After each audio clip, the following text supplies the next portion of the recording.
بسم اللہ الرحمن الرحیم۔ السلام علیکم۔ پروگرام الکلام میں خوش آمدید۔ میں ہوں آپ کا ہوسٹ محمد شعیب رضا۔ ناظرین کرام، پروگرام کے پہلے حصہ میں ہم سیرت النبی صلی اللہ علیہ وآلہ وسلم کے ایک اہم موضوع پہ گفتگو کریں گے اور اس کے ساتھ ساتھ کچھ بہت اہم سوالات کو پروگرام کا حصہ بنائیں گے۔ ہمارے ساتھ شریک گفتگو ہیں جناب محمد امانت رسول صاحب۔ امانت صاحب، بہت شکریہ آپ کے وقت کا۔ میری معاونت کے لیے موجود ہے میڈم نورین صاحبہ، تھینک یو سو مچ میم۔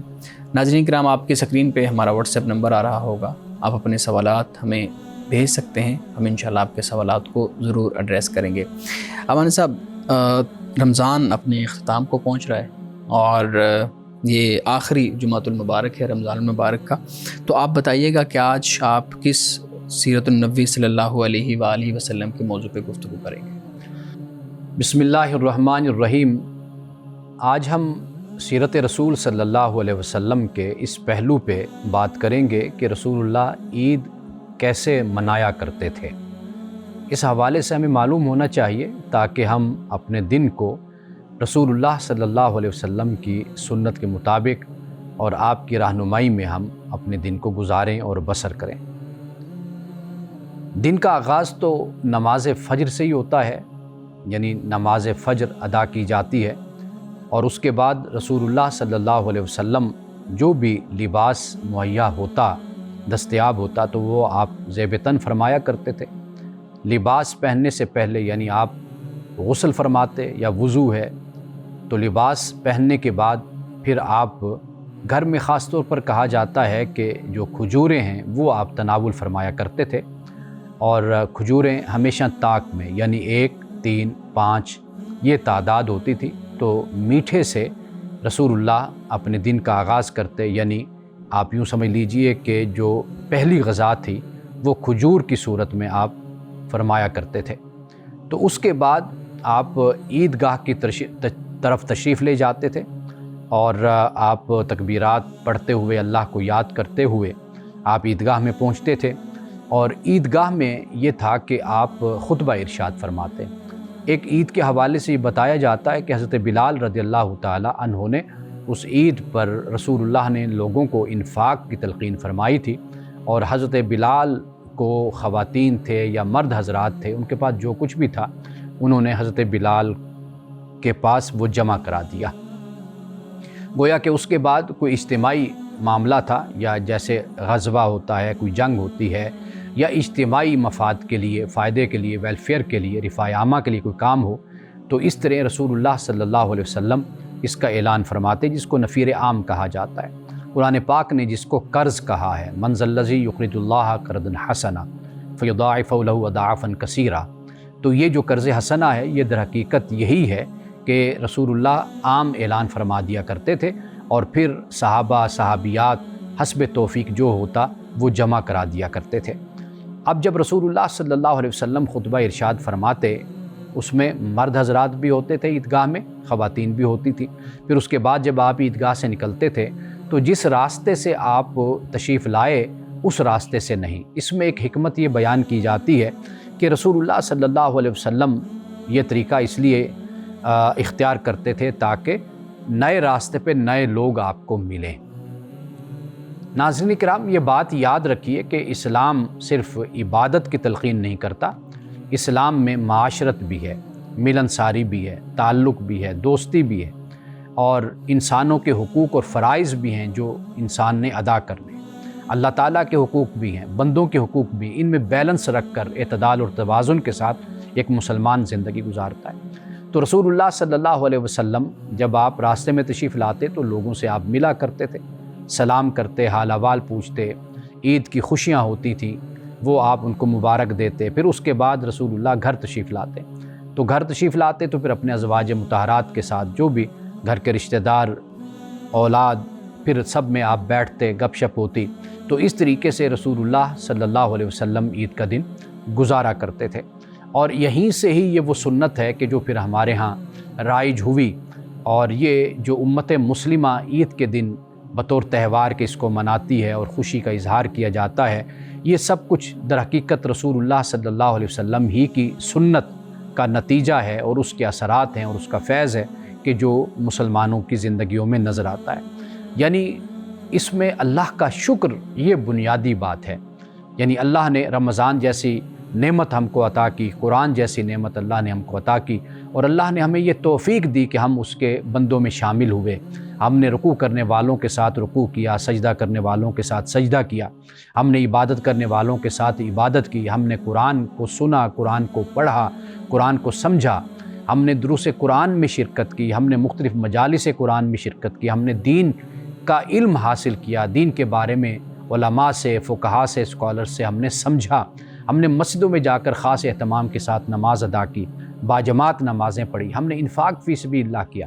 یہ کتنی بڑی نعمت ہے جو اللہ سبحانہ و تعالیٰ نے ہمیں عطا کی۔ تو اس نعمت پر جب اللہ انسان کو نیکی کی بھی توفیق دیتا ہے تو انسان پر لازم ہے کہ وہ خدا کا شکر ادا کرے۔ اور پھر یہ بات یاد رکھیے کہ جو دن ہے عید کا، یہ ایک ثقافتی تہوار بھی بن جاتا ہے، یعنی آپ اچھے کپڑے پہنتے ہیں، خوشبو لگاتے ہیں، آپ اپنے آپ کو تیار کرتے ہیں، نئے جوتے بچے خریدتے ہیں اور اپنے لیے نیا لباس خریدتے ہیں، ایک خوشی کا ایک ماحول ہوتا ہے، بچے بازار جاتے ہیں، مارکیٹ جاتے ہیں، وہاں سے اپنے لیے چیزیں خرید کر آتے ہیں، ان کے ذہنوں میں یہ بات ہوتی ہے کہ عید کا دن آنے والا ہے، رمضان کے بعد عید آئے گی تو ہم نئے کپڑے پہنیں گے، تو وہ پھر نئے کپڑے خریدنے کے لیے اپنے والدین کے ساتھ جاتے ہیں۔ یہ ایک عجیب سی خوشی ہوتی ہے بچوں کو۔ اگر آج میں اور آپ بھی اپنے بچپن کو یاد کریں کہ بے شک کوئی امیر ہے، کوئی غریب ہے، کوئی متوسط ہے، لیکن بچوں کی خوشیوں کا سب خیال کرتے ہیں، سب والدین خیال کرتے ہیں کہ ان کو اپنے حسب استطاعت اور جو ان کی ہمت اور طاقت ہوتی ہے اس کے مطابق بچوں کو خریداری کروا کر دیتے ہیں، ان کے نئے نئے کپڑے لیتے ہیں۔ تو یہ ایک ثقافتی تہوار ہے۔ اور پھر یہ ہے کہ عید کے دن آپس میں مل بیٹھنا بھی ہوتا ہے، یعنی رشتہ دار آپس میں ملتے ہیں اور گفتگو ہوتی ہے، ہنسی مذاق ہوتا ہے، آپس میں بیٹھ کر کوئی گیم ہوتی ہے، آپس میں مل جل کر انسان بہت خوش گپیاں بھی کرتا ہے، کھانے بھی پکاتا ہے، ایک دوسرے کے ساتھ خاطر تواضع کا رویہ بھی ہوتا ہے۔ اور پھر یہ ہے کہ ایسے موقع پر کبھی بھی غریب اور ضرورت مند جو لوگ ہوتے ہیں ان کو نہیں بھلایا جاتا، یعنی آپ ہیں، میں ہوں، کوئی شخص بھی ہے، وہ حسب توفیق صدقۃ الفطر تو سب پر ہوتا ہے، وہ ہم ضرور جو ضرورت مند لوگ ہوتے ہیں، سائل ہوتے ہیں، ہم ان کی خدمت بھی کرتے ہیں اور ان کو ہم اپنی طرف سے جو بھی ہو سکتا ہے وہ ہم ان کی مدد بھی کرتے ہیں اور ان کا تعاون بھی کرتے ہیں۔ لیکن ایک بات یاد رکھیے کہ اعتدال بہت ضروری ہوتا ہے۔ رمضان المبارک ہمیں اسی بات کی تلقین کرتا ہے، رمضان المبارک میں بھی اعتدال ہونا چاہیے، یعنی کھانے پینے میں، سحر و افطار میں۔ اور اسی طریقے سے جب عید کا دن آتا ہے تو ہم نے دیکھا ہے کہ لوگ حد سے زیادہ کھا لیتے ہیں عید کے دن، پھر پریشانی ہوتی ہے۔ اگر آپ ہاسپٹل میں جائیں، آپ کسی جگہ پہ جائیں تو آپ دیکھ کر یہ حیران ہوں گے کہ بہت زیادہ کیسز اور بہت سے زیادہ مریض ایسے ہوتے ہیں کہ جو صرف اپنے اسٹامک کے ڈسٹرب ہو جانے کی وجہ سے، نظام کی خرابی کی وجہ سے، یا اس صورتحال سے الجھنے اور اس صورتحال میں پڑنے کی وجہ سے وہ ہسپتال پہنچے ہوتے ہیں۔ تو لہٰذا اعتدال اور توازن یہ بھی عید کے دن ہمیں ضرور رکھنا چاہیے۔ رسول اللہ صلی اللہ علیہ وسلم کی سنت، آپ کی سیرت اور آپ کا جو طرز زندگی ہے اس کا مطالعہ کیجئے، اس کو پڑھیے، دیکھیے رسول اللہ کس طرح اپنا دن گزارا کرتے تھے۔ یہ نہیں ہے کہ آپ مصلی ہی بچھا کر عید کے دن بیٹھے رہیں اور جائے نماز پر بیٹھے رہیں، نہیں، بلکہ اس دن یعنی عید کے دن آپ جو بھی خوشی مناتے ہیں وہ بھی عبادت ہے۔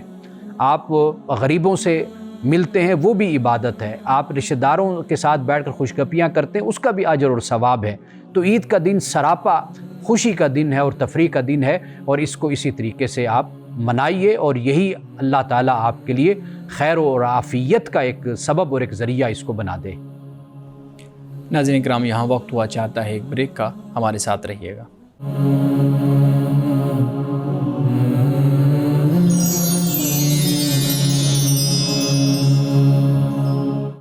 ویلکم بیک ناظرین۔ امن صاحب بہت شکریہ۔ عید الفطر اور سنت رسول صلی اللہ علیہ وآلہ وسلم کا ہم دیکھ رہے تھے کہ کیسے رسول اللہ صلی اللہ علیہ وسلم اپنے عید کے ایام کو گزارا کرتے تھے۔ ایک چیز آپ کی گفتگو کے درمیان میرے ذہن میں آئی ہے، میں چاہوں گا کہ آپ ضرور اس پہ بات کیجیے گا۔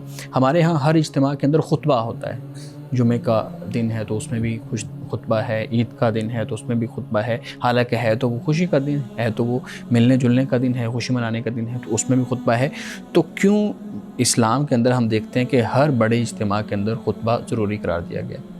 دیکھیے، خطبہ در حقیقت نصیحت کے لیے ہوتا ہے، یعنی ایسا نہیں ہے کہ انسان ایک بے مہار ہے یا انسان بالکل ہی آزاد ہے اور اس کے لیے کوئی احکام نہیں ہے۔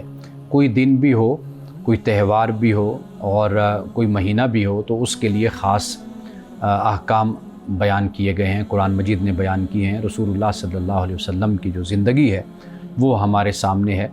جمعہ کا روز بھی ہوتا ہے تو اس اجتماع کا مقصد یہی ہوتا ہے کہ لوگوں کو معاشرتی زندگی کے حوالے سے بتا دیا جائے، اور یہ وہ موقع ہوتا ہے کہ جب اجتماعی زندگی ہے، جب انسان کی روحانی زندگی ہے، انسان کی معاشرتی زندگی، اس کے بارے میں رہنمائی انسان کو دی جائے۔ تو ان اجتماع کا در حقیقت یہ مقصد ہوتا ہے، یعنی عید کا بھی اگر اجتماع ہے تو اس میں بھی خطبے کا یہی مقصد ہوتا ہے کہ لوگوں کو بتایا جائے کہ بھئی اب آپ نے اٹھ کر جانا ہے تو آپ نے کیا طریقہ اختیار کرنا ہے اور کس طریقے سے آپ خوشی منائیں، اور آپ ایسا نہیں ہونا چاہیے کہ جس میں اللہ تعالیٰ نے بدکاری سے، فحاشی سے اور انسان کو ایسی اخلاق سے بالکل ہی بے پرواہ زندگی اور بالکل توحید سے بے پرواہ زندگی، اس کی اللہ تعالیٰ نے انسان کو ممانعت کی ہے کہ بھئی ایسا نہیں ہونا چاہیے۔ تو خطبے کا مقصد حقیقت واعظ اور نصیحت ہوتا ہے۔ لیکن اس صورت میں تو پھر خطبہ آپ کی مادری لینگویج میں ہونا چاہیے نا، اردو میں یا پنجابی میں ہونا چاہیے۔ ہم دیکھتے ہیں کہ جمعے کے خطبات بھی اور عید کے جو خطبات ہوتے ہیں وہ عربک میں ہوتے ہیں، وہ کسی کو سمجھ نہیں آ رہے ہوتے جو سارے سامنے سن رہے ہوتے ہیں۔ دیکھیے، اردو میں خطبہ ہوتا ہے، پھر جو 5 منٹ 4 منٹ 7 منٹ وہ خطبہ اس لیے دیا جاتا ہے کہ بزرگوں کے ہاں یہ ہے کہ یہ ایک یادگیری ہے یا ایک ہماری روایت ہے کہ جو رسول اللہ صلی اللہ علیہ وسلم سے بھی چلتی آئی، پھر خلفاء ہیں، پھر اس کے بعد ہمارے سلاطین ہیں، تو وہ طریقہ یہی تھا، تو لہٰذا اس کو انہوں نے اس طرح شامل رکھا اور ایز اٹ از اس کو رکھا ہوا ہے۔ تو لیکن یہ ہے کہ اگر وہ نہ بھی ہو، اردو کا خطبہ صرف ہو تو وہ بھی کفایت کرتا ہے۔ صحیح۔ اچھا، ایک تو بہت اہم سوالات ہیں، میں کل جب پڑھ رہا تھا اس موضوع پہ تو اگر کہتے ہیں جی اگر یہود و نصارہ بھی خدا کے دین پر ہی تھے، یعنی اللہ تعالیٰ کی طرف سے حضرت موسیٰ علیہ السلام کو، باقی انبیاء کو بھیجا گیا، حضرت عیسیٰ کو اللہ تعالیٰ کی طرف سے بھیجا گیا، وہ دونوں دین بھی الہامی مذاہب میں شامل ہوتے ہیں، تو پھر ان کے تہواروں کو ختم کر کے امت مسلمہ کے لیے ایک الگ تہوار کو، یعنی عید الفطر ہے یا عید الاضحیٰ ہے، اس کو شروع کرنا، یہ کچھ سمجھ نہیں آتا۔ اگر ان کو باقی رکھا جاتا، یعنی انہی اقوام کے، انہی مذاہب کے تہواروں کو باقی رکھا جاتا، تو جو خدا کا پیغام ہے وہ اس کی افاقیت زیادہ نہ ہوتی، اس کی اہمیت زیادہ نہ ہوتی؟ دیکھیے، اس میں الجھاؤ پیدا ہو جاتا۔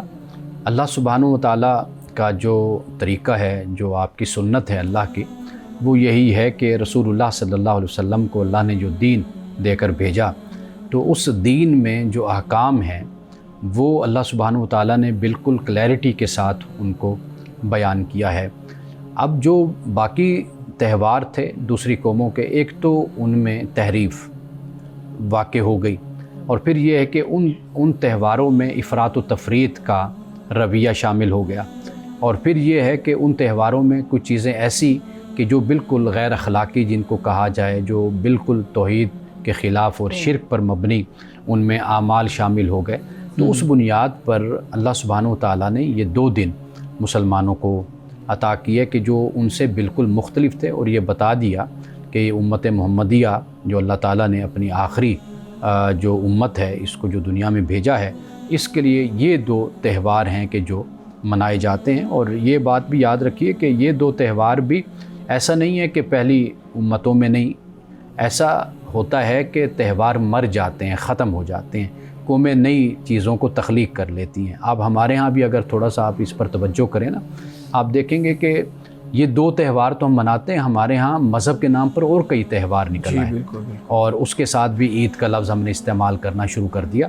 تو یہ جو رویہ ہوتا ہے نا، یہ قوموں میں وقت کے ساتھ ساتھ جو اصل اور دینی اور مذہبی تہوار ہوتے ہیں ان کی اہمیت کو کم کرنا یہ شروع ہو جاتے ہیں۔ تو لہٰذا طریقہ کار یہ ہوتا ہے کہ جو اللہ نے آپ کو تہوار دیے، جو دن اللہ نے آپ کو عطا کیے، جو دین بیان کرتا ہے، جو سنت ہے، جو امت نے جس کو اختیار کیا، ہمیں اسی کے ساتھ ہی جڑنا چاہیے اور اسی پر ہی عمل کرنا چاہیے، اور مذہبی بنیادوں پر اسی کو ہی ادا کرنا چاہیے۔ مولانا صاحب، میں آپ کی بات سے یہ سمجھا ہوں، جہاں تک میری عقل جو ہے نا وہ اس چیز پہ آئی ہے کہ یہ جو پھر تہوار ہیں ہمارے ہاں مسلم اقوام میں، وہ جو سابقہ مذاہب ہیں، سابقہ اقوام ہیں، اس کی اصلاح شدہ شکل ہم کہہ سکتے ہیں. جیسے جو عید الفطر ہے جیسے ہمارے ہاں ہے، تو یہودیت میں بھی یوم کفارہ کے نام سے، یا ایسٹر ہے ہمارے ہاں نصارہ کے اندر کرسچینٹی میں، تو ہم یہ کہہ سکتے ہیں کہ یہ عید الفطر بھی اصل میں انہی تہواروں کی اصلاح شدہ آپ یوں کہہ سکتے ہیں کہ مختلف مذاہب میں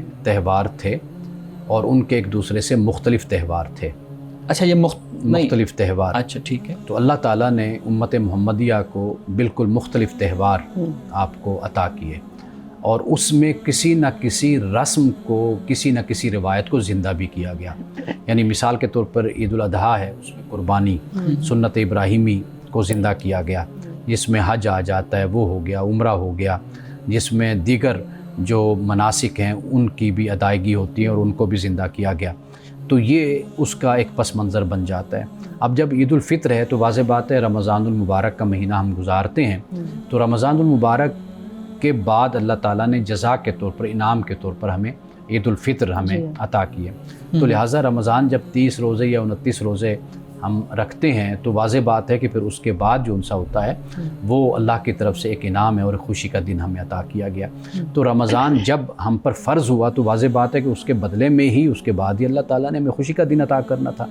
تو جو عید الاضحیٰ ہے وہ سنت ابراہیمی ہے، مناسک حج ہیں، وہ جو دین میں ہمارے بنیادی حیثیت عبادات رکھتی ہیں، ان کی تازگی اور ان کی یاد دہانی وہ پھر عید الاضحیٰ کے موقع پر ہو جاتی ہے. لیکن میں اس چیز پہ ابھی بھی مجھے کنفیوژن ہے کہ اگر تینوں مذاہب الہامی تھے، یہودیت بھی، نصرانیت بھی اور اسلام بھی، اگر یہ تینوں الہامی مذاہب ہیں تو پھر ان کے اندر تہواروں کو الگ الگ کرنے کی کیا ضرورت تھی؟ اس طرح تو پھر یہ انسان کو فیل آتی ہے کہ شاید یہ تینوں مذاہب الگ الگ ہیں اور شاید ان کا ماخذ الگ الگ ہے. حالانکہ دیکھتے ہیں ہم انبیاء کے ذریعے ہی ہم تک یہ سارے پہنچے. دین کا ماخذ تو ایک ہی ہے، یعنی بنیاد تو ایک ہی ہے، لیکن آگے سے پھر تفریق کیوں ہے؟ لیکن آگے جا کر پھر اس کی تفریق کی دو بنیادیں بن جاتی ہیں نا. ایک تو میں نے پہلے عرض کیا نا کہ وہ یہ بن جاتی ہے کہ انہوں نے خود اپنی طرف سے کچھ چیزوں کو ایجاد کیا، تخلیق کیا، یا وہ دن اپنے اندر موجود تھا لیکن اس دن کے اندر کچھ اپنی طرف سے اعمال کو پیدا کر دیا، خرافات ڈال دی یا کوئی اور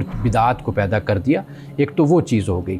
دوسری بات جو ان سی ہے وہ یہ ہے کہ بنیادی طور پر دن ہی اللہ تعالیٰ نے امت مسلمہ کو، کہ آخری یہ دین اللہ نے بھیجا. حضرت مسیح علیہ السلام کی قوم کے دن اگر مختلف ہیں، کن سے مختلف ہیں؟ قوم یہود سے مختلف ہیں، موسیٰ علیہ السلام کی قوم سے.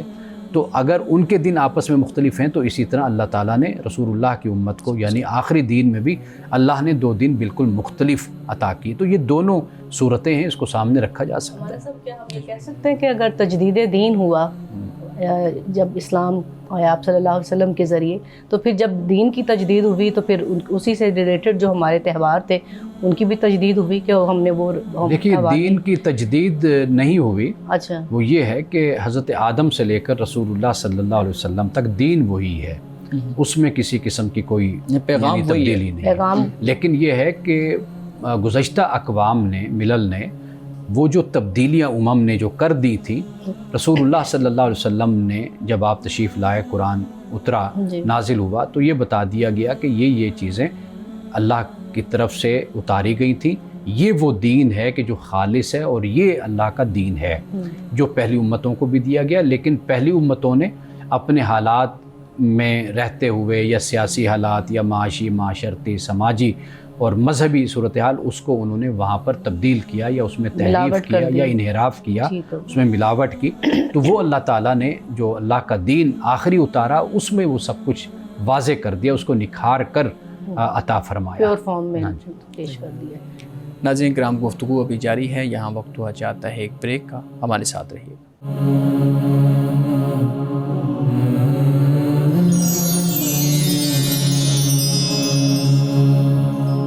ویلکم بیک ناظرین. جی میڈم، آپ سوال کریں. امانہ صاحب، ویسے تو فطرانے کے کافی سوالات ہو گئے ہیں، لیکن ایک سوال اور آیا ہے کہ کیا فطرانہ کسی ادارے کو بھی دیا جا سکتا ہے؟ جی بالکل، ادارے کو دیا جا سکتا ہے. وہ ادارہ جہاں پر غربا ہوتے ہیں، مساکین ہوتے ہیں، یتامہ ہوتے ہیں، ان کو بھی دیا جا سکتا ہے. لیکن بہتر یہی ہے کہ جیسے صدقۃ الفطر یعنی عید الفطر کے سے پہلے اگر آپ خود اپنے ہاتھوں سے دے دیتے ہیں. مثال کے طور پر بہت سے لوگ ہوتے ہیں کہ جو ضرورت مند ہیں، آپ کے سامنے ہیں، تو آپ ان کی ضرورت پوری کرنے کے لیے آپ ان کو دے دیں.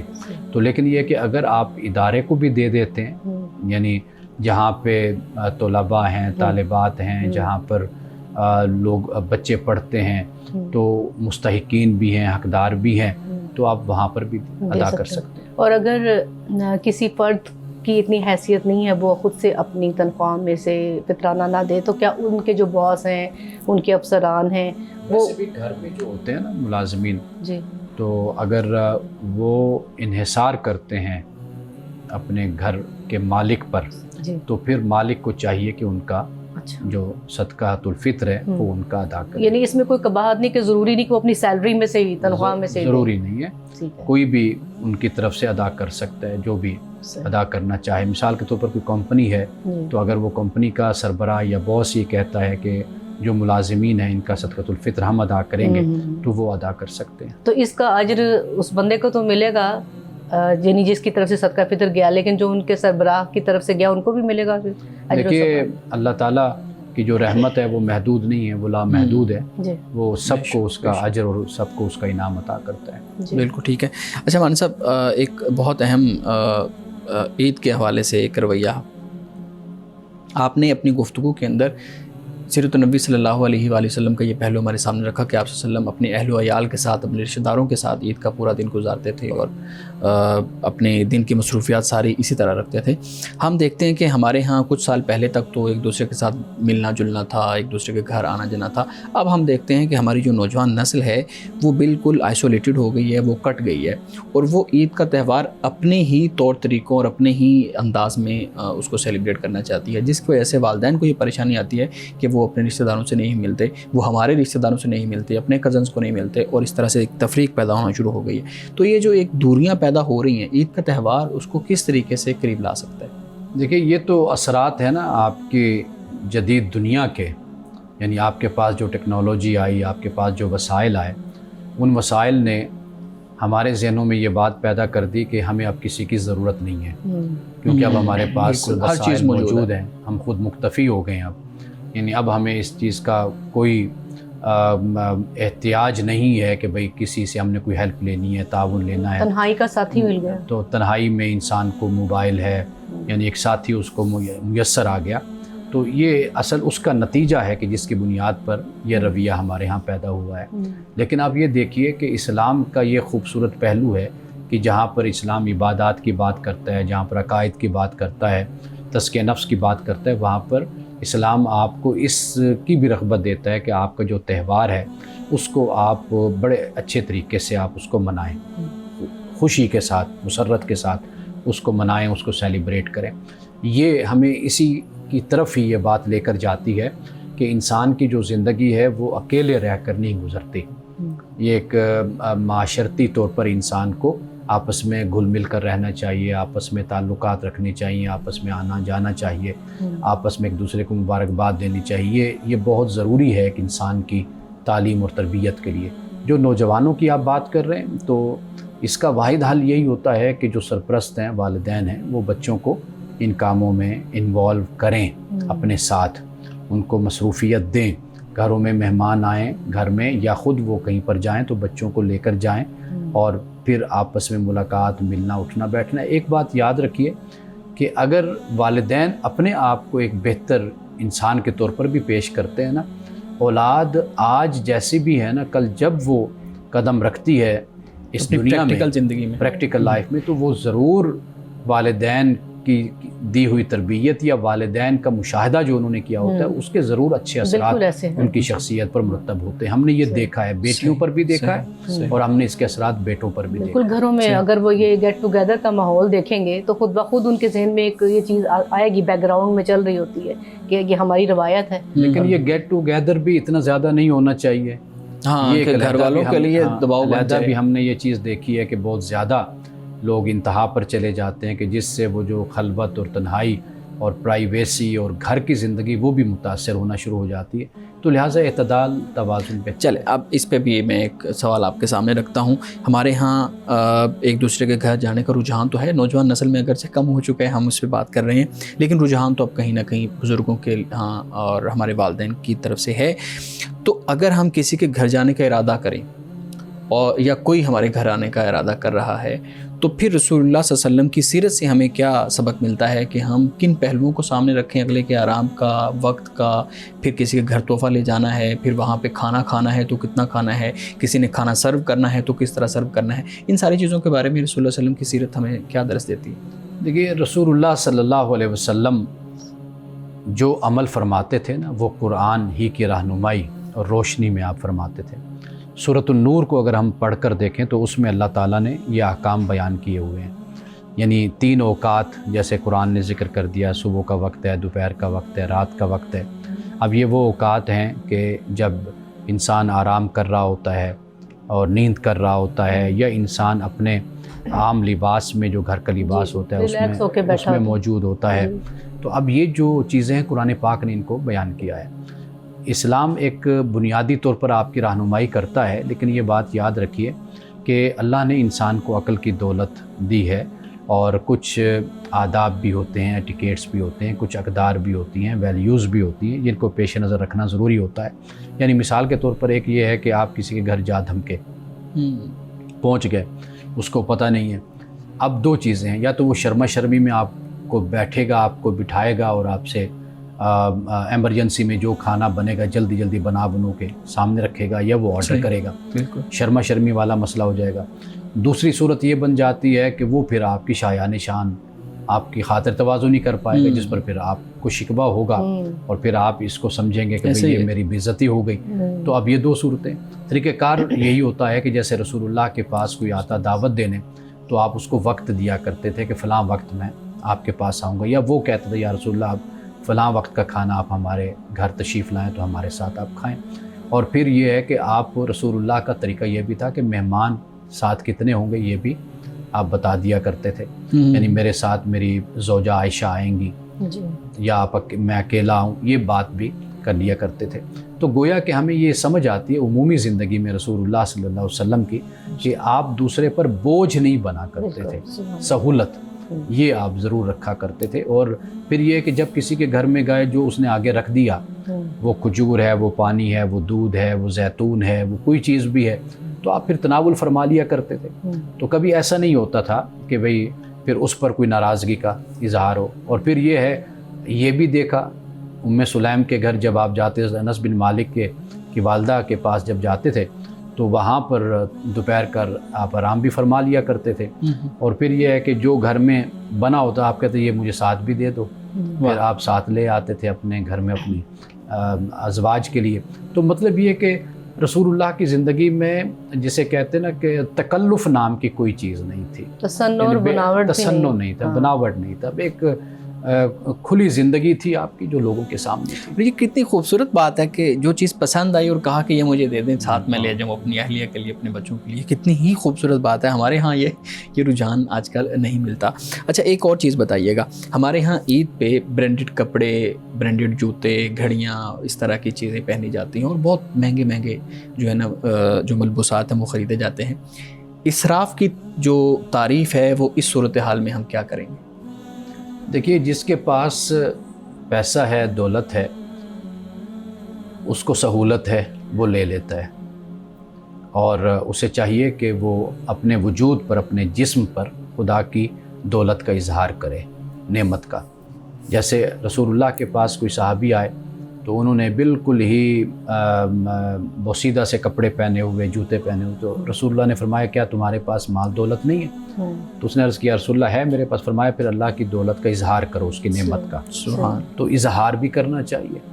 تو لہٰذا اصل جو چیز یہ ہے کہ ایک ہوتا ہے تصنع، بناوٹ کا انداز، وہ یہ ہوتا ہے کہ آپ پہنتے ہیں، اور پہننے کا مقصد یہ ہوتا ہے کہ آپ دوسروں کو دکھاتے ہیں، دوسروں کو حقیر سمجھتے ہیں، تکبر اختیار کرتے ہیں، بار بار اپنی گھڑی دکھائیں گے کہ بھئی یہ میں نے 2 لاکھ میں لی ہے، 3 لاکھ میں لی ہے۔ تو یہ جو کلچر ہوتا ہے یہ در حقیقت یہ مردود ہے، یہ قابل مذمت ہوتا ہے۔ باقی انسان اپنی حیثیت کے مطابق پہنتا بھی ہے، خود بھی اچھا پہنتا ہے۔ اور پھر یہ ہے کہ اپنے رشتہ داروں کا، جیسے ہم نے پڑھا، قرآن پڑھا، ہم نے حدیث پڑھی، اپنے رشتہ داروں کا، دوستوں کا، غریبوں کا، یتیموں کا خیال بھی رکھتا ہے۔ تو یہ اصل چیز ہے جو انسان کے کردار کا لازمی جز ہونا چاہیے۔ ناظرین کرام، گفتگو ابھی جاری ہے، یہاں وقت ہوا چاہتا ہے ایک بریک کا، ہمارے ساتھ رہیے۔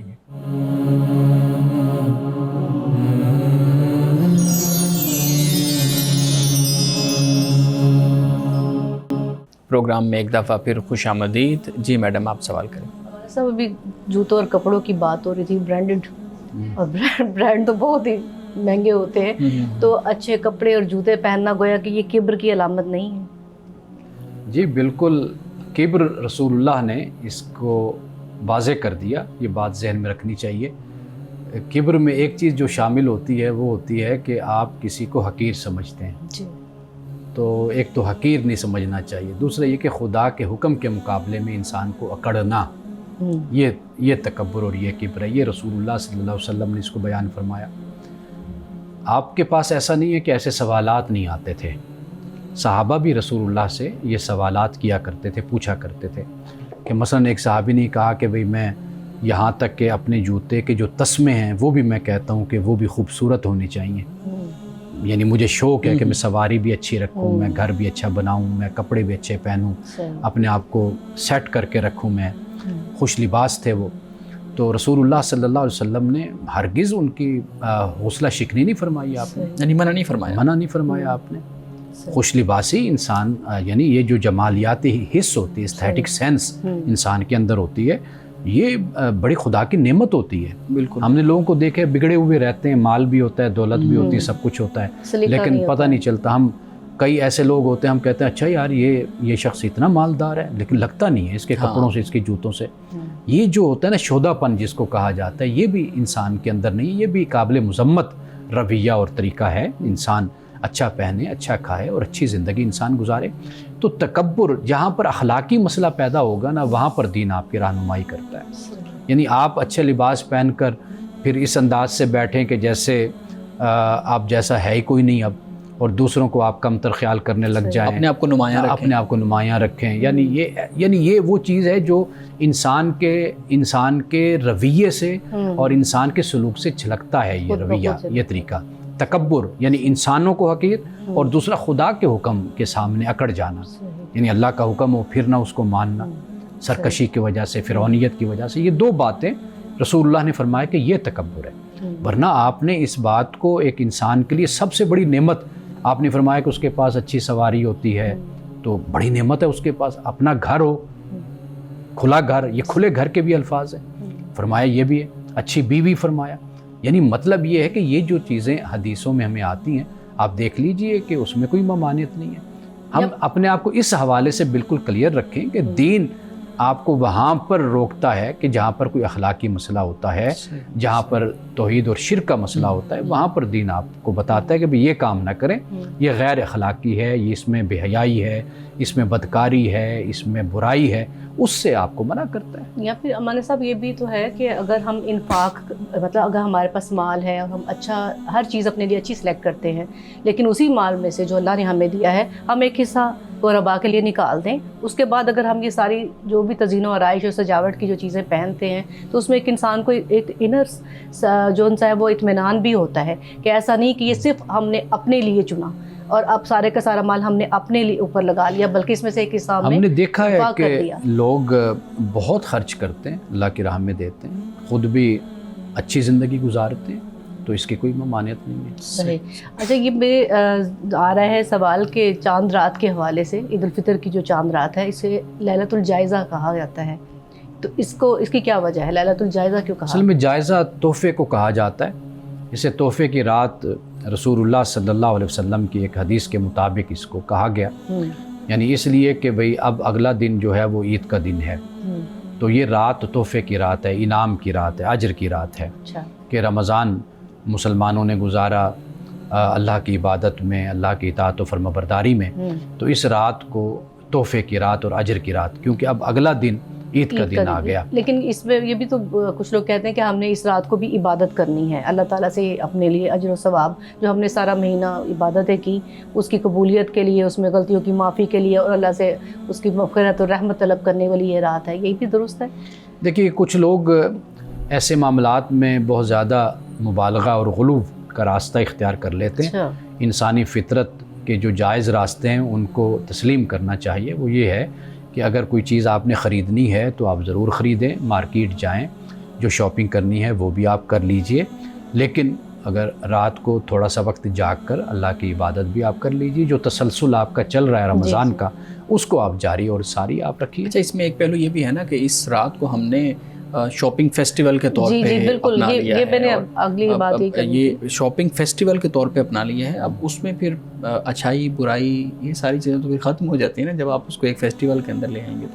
ہمارے صاحب یہ میں نے یہی بات کرنی تھی کہ شاپنگ کرنا ایک ہوتا ہے کہ کچھ وقت آپ لگائیں، ہمارے پاس تو پوری، بلکہ یہ صحیح کہہ رہے ہیں کہ ایک رات ہے جس کو سیلیبریٹ کیا جاتا ہے بازاروں میں، شاپنگ سینٹرز میں، تو وہ جو اللہ سے جو ہم نے طلب کرنا ہے کہ سارا مہینہ ہم نے کیا اور دعائیں، وہ والا تو تصور رہ ہی نہیں گیا ہوا۔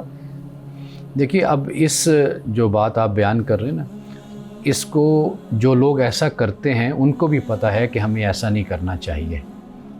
اسلام کے احکام کیا ہیں، اللہ کا دین اس حوالے سے ہماری رہنمائی کیا کرتا ہے۔ ایک بات ہے کہ آپ کو ایک چیز کی ضرورت ہے، مثال کے طور پر آپ کوئی چیز بھول گئے یا آپ نے خریداری کرنی ہے، کوئی جوتے لینا بھول گیا، کوئی کسی نے کوئی چیز نہیں لی، مصروفیت کی وجہ سے مجبوری تھی وہ چلا گیا، ایک اس کی تو اجازت ہے، اس میں کوئی شک نہیں ہے۔ اور جو رمضان انسان نے گزارا، دیکھیے رمضان کے اثرات آپ کی آنے والی زندگی میں اس صورت میں نظر آئیں گے، آیا کہ رمضان آپ نے ایک رسم کے طور پر گزارا یا واقعی رمضان میں آپ نے اپنی اصلاح کی، اللہ تعالیٰ سے توبہ کی، آپ نے کوئی عہد کیا اللہ سے، وہ آپ کی آنے والی زندگی میں جو اثرات ہوں گے اس سے ظاہر ہو جائے گا۔ تو لہٰذا اگر کوئی لوگ ایسا کرتے ہیں تو وہ بالکل غلط کرتے ہیں، تو ان کو یہ چاہیے کہ وہ بازاروں میں جانے کے بجائے، اپنا وقت ضائع کرنے کے بجائے، ایک ضرورت کی چیز ہے وہ ضرور لیں، لیکن اپنے وقت کو ضائع نہ کریں، شاپنگ کریں ضرور کر لیں، لیکن یہ ہے کہ گھر واپس آئیں، پھر دوسرا دن عید کا ہوتا ہے، لوگ ایسا کرتے ہیں کہ 12 بجے تک، 2 بجے تک، 3 بجے تک سوئے رہتے ہیں۔ آپ کو میں ایسی باتیں بتاؤں آپ حیران ہوں گے کہ فجر کی نماز سے پہلے تک، یعنی 3 بجے 4 بجے تک سم ٹائم ایسے ہوتا ہے کہ بازار کھلے ہوتے ہیں اور خواتین بھی موجود ہوتی ہیں، اور اگلے دن اس کا یہ اثر ہوتا ہے کہ وہ جو بازاروں کے جیسے درزی ہیں، پیکو کرنے والے ہیں، یہ حضرات پھر صبح نماز کے لیے بہت کم ہے تعداد کہ جو نماز بھی صبح عید کی پڑھے، ورنہ لوگ سو رہے ہوتے ہیں، اس کے اثرات یہ ہوتے ہیں۔ اصل یہی ہے نا کہ ہم اپنے آپ کو مینیج کر لیں نا، یعنی دنیا میں اگر آپ دیکھیے مارکیٹ جون سی ہے وہ کھلتی ہے صبح 9 بجے 10 بجے کھلے گی، دن کی روشنی میں کھلے گی، دن کی روشنی بند ہو جائے گی، دنیا میں ایسے ہی ہوتا ہے۔ لیکن یہ اسلامی دنیا، آپ چلے جائیں سعودیہ چلے جائیں، یو اے چلے جائیں، وہاں پر بھی یہی معاملہ ہے، راتوں کو دکانیں کھلیں گی، راتوں کو کاروبار چلے گا۔ تو یہ تو ہمیں چاہیے نا، حکومت ہے، ریاست ہے، ہم لوگ ہیں، ہم مل کر اس پر لوگوں کی توجہ مبذول کرائیں کہ بھئی آپ طرز زندگی کو بدلیں۔ دن کے وقت پورا سال یہی ہونا چاہیے، دن کے وقت کاروبار ہو تاکہ بجلی بھی آپ کی محفوظ ہو، زیادہ استعمال نہ ہو۔ تو یہ طرز زندگی سے متعلق یہ بات ہے کہ ہمیں ضرور اس کو تبدیل کرنا چاہیے۔ ہمارے صاحب آج کی حدیث مبارکہ بیان کیجیے گا۔ حضرت عبادہ بن صامت رضی اللہ تعالیٰ عنہ سے روایت ہے کہ فرماتے ہیں کہ رسول اللہ نے فرمایا، جس کو اللہ سے ملنا اور اللہ کے حضور میں حاضر ہونا پسند ہو، اللہ کو بھی اس سے ملنا پسند ہے، اور جسے اللہ تعالیٰ سے ملنا ناپسند ہو تو فرمایا کہ اللہ کو بھی اس سے ملنا ناپسند ہے۔ یہ صحیح مسلم اور بخاری کی حدیث ہے۔ یعنی اس سے معلوم یہ ہوتا ہے کہ جو اللہ کی چاہ رکھتا ہے، اللہ کی طرف بڑھتا ہے، تو ایک حدیث کے مطابق جو چل کر آتا ہے اللہ اس کی طرف دوڑ کر آتا ہے۔ تو یہی معاملہ ہے، اگر کوئی شخص ملنا ہی نہیں چاہتا تو حدیث پاک کے مطابق اللہ بھی اس سے نہیں ملنا چاہتا۔ ناظرین کرام، اس دعا کے ساتھ اپنے پروگرام کا اختتام کریں گے۔ اللہ رب العزت حسن کلام اور تاثیر کلام عطا فرمائے، ہماری زبان کی گروں کو کھول دے اور سننے والوں تک خیر کا پیغام پہنچے۔ اجازت دیجیے، خدا حافظ۔